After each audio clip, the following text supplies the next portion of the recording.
We begin in the United States, where the widow of slain conservative influencer Charlie Kirk says she has forgiven her husband's killer. Erica Kirk made the comment during a tearful 20-minute speech at a memorial event in Arizona. Tens of thousands of people attending the event, including President Donald Trump and prominent members of his Make America Great Again movement. Trump has credited Kirk with playing a pivotal role in his 2024 election victory. The 31-year-old firebrand was gunned down at a speaking event at a university in Utah last week. I wonder if that Kirk's widow, Erica, said her Christian faith compelled her to forgive the man who killed her husband. Her statement received a standing ovation from the crowd. My husband, Charlie, he wanted to save young men, just like the one who took his life. That young man. I forgive him.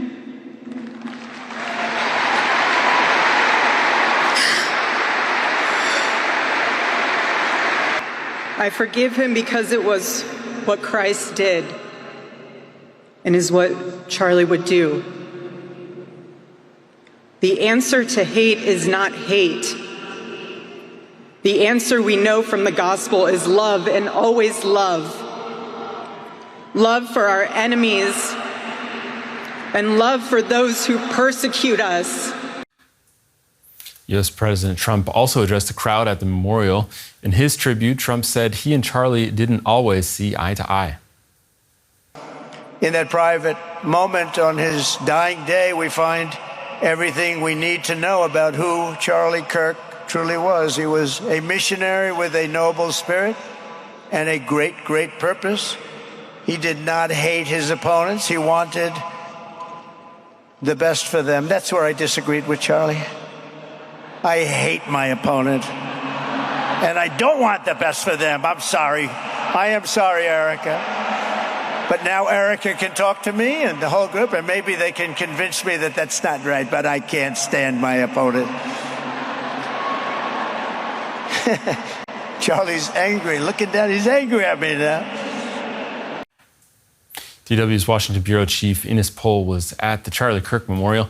I asked her earlier what she made of what she heard there. Yeah, that was quite a lineup. I mean, his whole cabinet was there. His son, of course, Trump Jr. was there. It was a long day. You know, we got there by the crack of the dawn. There were tens of thousands of people standing in line. Very peaceful. We talked to many, and they just wanted to honor Charlie Kirk. So all eyes, of course, were on Erica, his wife, and Donald Trump himself. And I really like the sound bites you picked there, Amian, because they sum it up pretty much. Donald Trump made this strange joke, I hate my opponents, even so Charlie Kirk loved his opponents, and Erica Kirk really said the opposite. She said she forgives the murder of her husband, and she tried to spread love and understanding and dialogue with those who you don't disagree with. So these were really like two parts from different angles of this whole subject. Well, Trump's speech leading up to this memorial was highly anticipated because many Americans, after this murder of Charlie Kirk, who was well known all across the U.S., they were looking to Trump for how to respond to Charlie Kirk's killing. You mentioned that Trump said that he doesn't like his enemies, but all in all, what kind of direction do you think Trump took things in his speech? You know, Donald Trump knows exactly when he is addressing whom, and in this room there was no place for hateful speech and like blaming the radical left for everything which is going wrong in this country. He made some jokes, but they didn't go down too well. Not so many people laughed or applauded it. So he was, for his kind of way, pretty careful, praising Charlie Kirk in a way which is also unheard of him. He's not so good in kind of praising other people than himself. So he was really able to read the room. Some people in the United States, however, really feared that Donald Trump might use this moment, this watershed moment in the American history, to spread hate and invoke violence. But this is not what happened today. By the end of the day, this was a very respectful memorial service, and it was rather about free speech than hate speech. And you said his jokes about hating his opponent didn't go over well because of the mood at the crowd. Tell me more about that. You had a chance to talk to some of the people there. What does the assassination of Charlie Kirk, cold-blooded assassination of this influencer, what does it mean to them?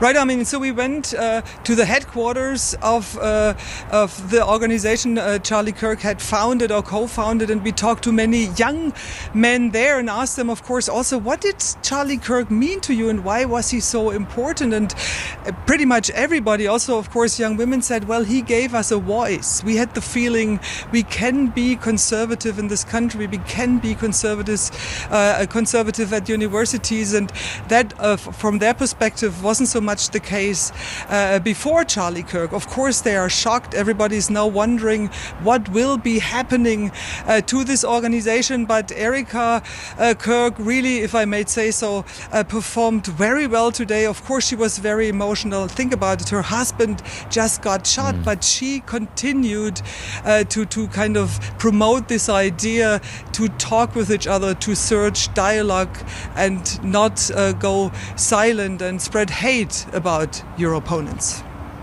DW Washington Bureau Chief Ines Pohl, thanks for joining us.